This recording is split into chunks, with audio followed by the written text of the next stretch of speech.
Hello, brewers! Welcome back. Episode 3 of Brewing a West Coast IPA. It's going to be a shorter video, and we are going to be talking about pH.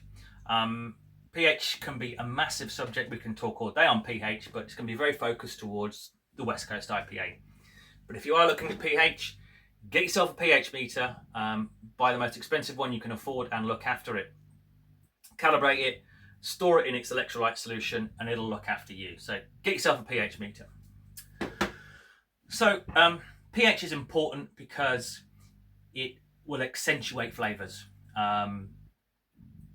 So in broad terms, a low pH of the beer, not the mash or the wort, of the beer, a low pH of the beer will focus and brighten malt and hop flavors, whereas a high pH will broaden and open up malt flavors. So in this particular beer, so decide what beer you're brewing to where you want to be, or do you want to be in the middle? So in a West Coast IPA, I want a focused and bright flavour, crisp and bright. So I want a lower pH in a West Coast IPA. So what that means is I'm going to be mashing in lower as well. So when I say low pH, it's low 4s. Beer pH is going to be somewhere between 4 and 4.6. Somewhere in that range is where your beer pH needs to be.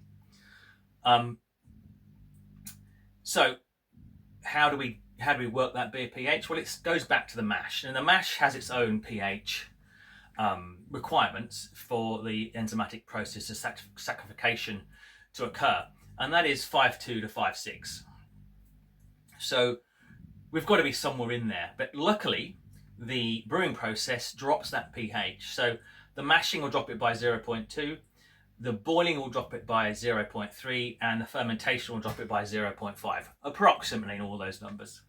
So you're looking at an overall drop of 1 from mash to beer. So if we're mashing in at around 5.2, our beer will come out at around 4.2, which is where we want to be, on that lower end of the pH scale, to give us bright and focused flavors.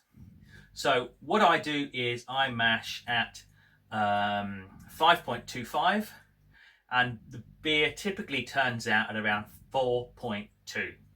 So it drops a little bit more than what's expected, but it's not an exact science. Well, it is because it's pH, but I guess it's the natural product and the fermentation. Nothing is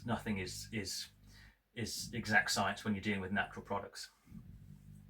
So to recap, mash in at around 5.2 to 5.3 as a guide, to result in a low 4s pH of around 4.2, 4.3 as well. That should give you bright, crisp, fresh malt and hop flavors, which is what we're looking for in an IPA. How do I achieve that? With the water profile that I talked about in the previous video, which is up here, which you can go to, and the malt recipe, which I'll put up here, which you can go to. Malt recipe, the overall recipe is up here. So the combination of that water and that malt bill, I need to add acid into both the strike water and the sparge water. How much acid do I add? I leave that up to Beersmith to tell me. I'm not a rocket scientist, unlike Brad Smith, who wrote Beersmith is, I believe. Correct me if I'm wrong on that. I do believe Brad Smith was a rocket scientist. And in the software, there's a calculator on how much acid you need to add to achieve the pH. So let's go to the computer and see how we do that.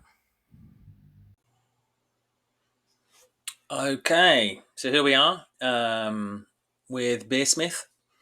So I've pulled up the recipe. Now, I don't know if any of you had guessed, it's a Pliny clone, Pliny the Elder, Russian River.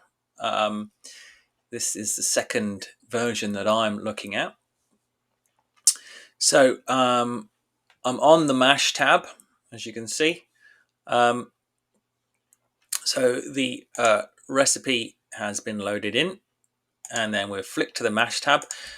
The recipe has the salt additions that are in there as well. So on the mash tab, it's looking at the water, which is the water from the previous video, as you can see here. And it's working out that the estimated mash pH is 5.61, which is way higher than what we need it to be. So how do we work out how much acid to add? We go to the mash pH acid additions section. So we type in there. So let's just assume that was blank. So we type in the 5.61 is as the measured. Now, obviously you can do it on the fly, but I do it beforehand, based upon the estimated, and it hasn't steered me wrong yet. So my target mash 5.25. So I use lactic acid, and it's a concentration at 80%. This is telling me I need to add 5.9 milliliters to the mash.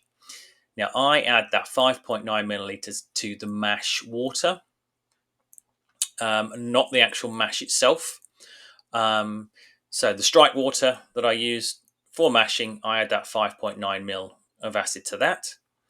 I also then add the 0.3 mil to the sparge water. I'm lucky enough to have different vessels for those two, so I can do that.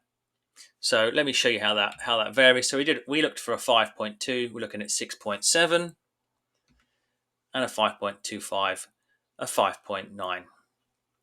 So that is very simply how I work out how much acid I need to add. And as I said, it has not steered me wrong. I don't add it to the mash, as I say.